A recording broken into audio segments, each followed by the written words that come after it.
technically this is my first video because I've tried to do some uploads, but they kind of didn't work. Yeah.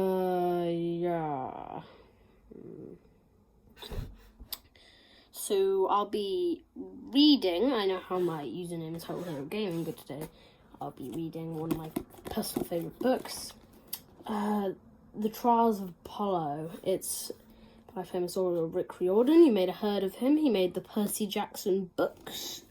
And today we're going to be reading chapter 1 to goodness knows when I'll stop. Chapter 1. So, the thing you need to know about this book is that every chapter has a haiku. If you don't know what a haiku is, it's like a sort of poem. Three-line poem. The first line is 4 words. Then it's 5, I think. And then it's 4 again. I mean, he might make it longer or shorter. I don't quite remember because I haven't been reading this in a while. Chapter 1. Hoodlums punch my face. I would smite them if I could. Mortality blows. My name is Apollo. I used to be a god. In my 4,612 years. You may think this is a long time, but for a god, a Greek god for that matter, they're immortal, but to be honest, they're Greek, so just roll with the long years.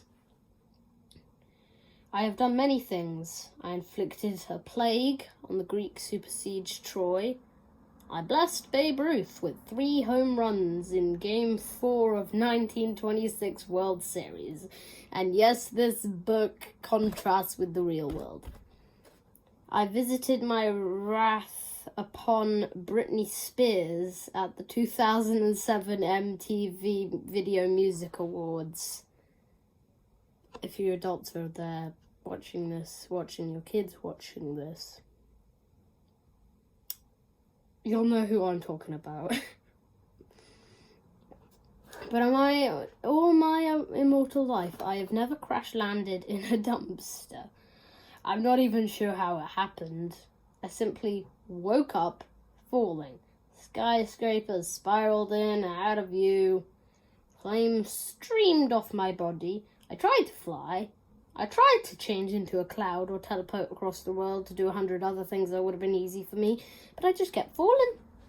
I plunged into a narrow canyon between 2 buildings and bam! Is there anything sadder than the sound of a god hitting a pile of garbage bags? I lay groaning and aching in a open dumpster. My nostrils burned with the stench of rancid salami and used diapers.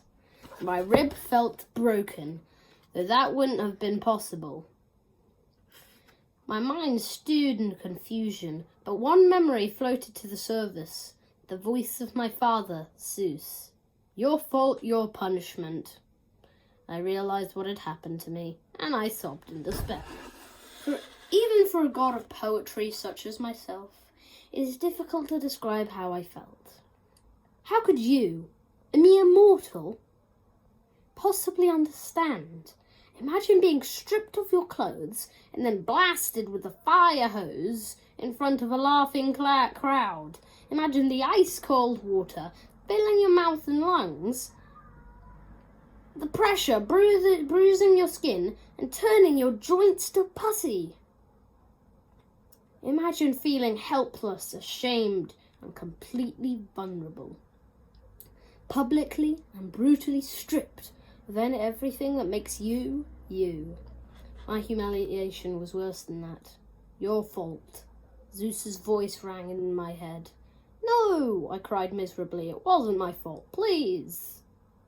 Nobody answered. On the other side of me, rusty for escapes zigzagged up brick walls. Above The winter sky was grey and unforgiving. I tried to remember the details of my sentencing. Had my father told me how long this punishment would last? What was I supposed to do to regain his favour? My memory was too fuzzy. I could barely recall what Zeus looked like. Barely less why he decided to toss me to earth. There'd been a war with the giants, I thought.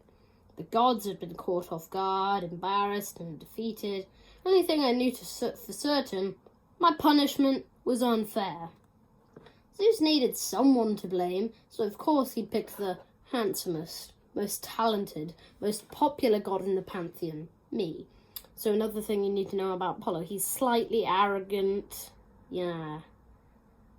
Something I consistently don't really like about this book. I mean, I like a lot of things about this book, but hey ho. I lay in the garbage, staring at the label inside the dumpster lid. For pickup call 1555 Stenchy. Zeus will reconsider, I told myself.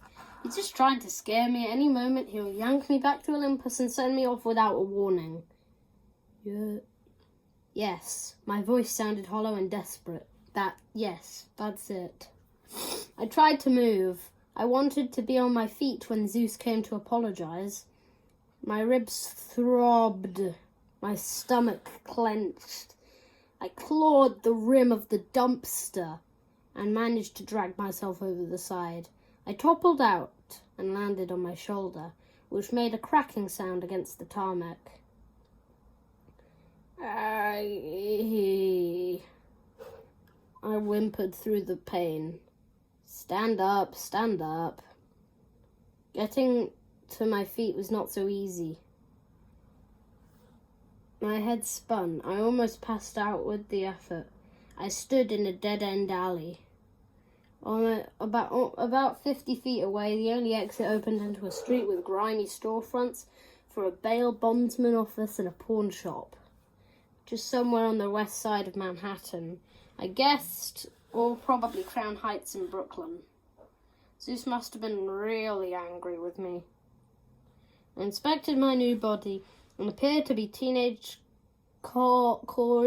Caucasian male, clad in sneakers, blue jeans, and where was I? And a green polo shirt. How utterly drab. I felt sick, weak, and so human. I'll never understand how you mortals tolerate it. You give your entire life trapped in a sack of meat, unable to enjoy simple pleasures like changing into a hummingbird or dissolving in pure light. And now, heavens help me, I was one of you, just another meat sack. I fumbled through my pockets, hoping I had the keys to my sun chariot, but no luck. I found a cheap nylon wallet containing $100 in American currency, lunch money for my first day as a mortal, perhaps, along with a New York State junior driver's license featuring a photo of a dorky, curled-haired teen who could not possibly be me with the name Lester Papadopoulos. The cruelty of Zeus had no bounds. I peered into the dumpster, hoping my bow, quiver, and lyre might have fallen to earth with me. By the way, a lyre is like a harp. I would have settled for my harmonica, but there was nothing.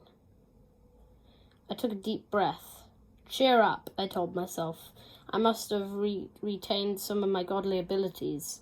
Matters could be worse. A raspy voice called, "Hey, Cade."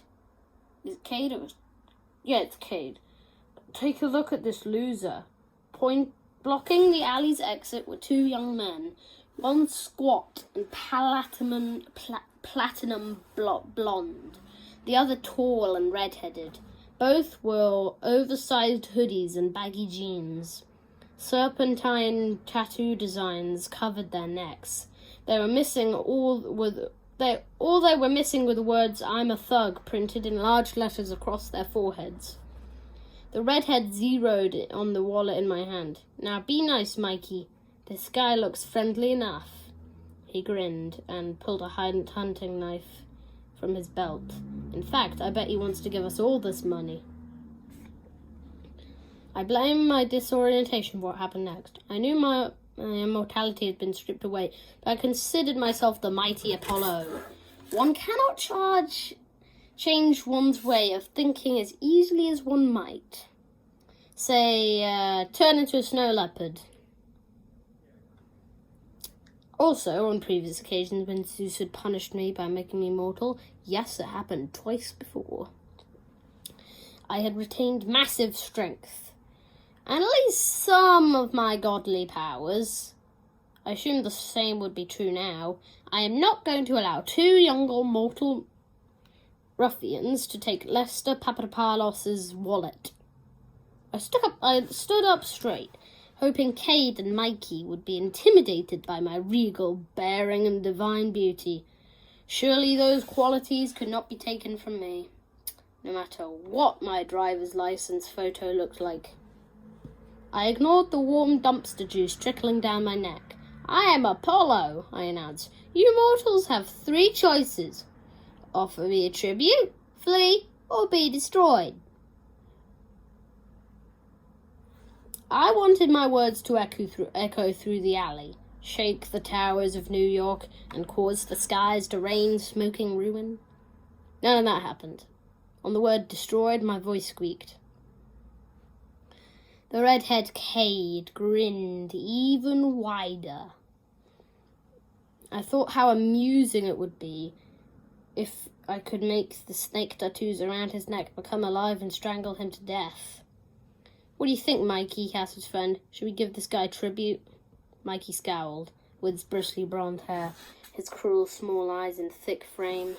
He reminded me of the monstrous sow that terrorized the village in Cromion back in the good old days. By the way, a sow is, I think, it's like a wild boar pig sort of thing. Yeah, not feeling the tribute, Cade. His voice sounded like he'd been eating lit cigarettes. What were the other options? Fleeing? Said Cade. Nah, said Mikey. Being destroyed? Mikey snorted. How about we destroy him instead? Cade flipped his knife and caught it by the handle. I can't live with that after you. I slipped my wallet into my back pocket. I raised my fists, not like the kind of idea of flattening mortals into flesh waffles, but I was sure I could do it. Even in my weakened state, I was sure I would be far stronger than any human. I warned you, I said. My powers are far beyond your comprehension. Mikey cracked his knuckles. Uh-huh. He lumbered towards me.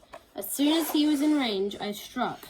I put all my wrath into that punch. It could have been enough to vaporize Mikey and leave a thug-shaped impression on the tarmac. Instead, he ducked, which I found quite annoying, stumbled forward. I have to say that when Prometheus fashions you humans out of clay, he did a shoddy job. Mortal legs are clumsy. I tried to compensate, drawing upon my boundless reserves of agility, but Mikey kicked me in my back, and I fell on my divine face. My nostrils inflated like airbags. My ears popped. The taste of copper filled my mouth. I rolled over, groaning, and found the 2 blurry thugs staring down at me. Mikey, said Cade, are you comprehending this guy's power? Nah, said Mikey, I'm not comprehending it. Fools, I crowed, it will destroy you. Yeah, sure, Cade tossed away his knife, but first I think we'll stomp you. Cade raised his boot over my face and the world went black. That's where we're stopping for today, and I'll do chapter 2 very soon. Tomorrow, in fact. So I will see you in the next video. Have a good weekend and bye.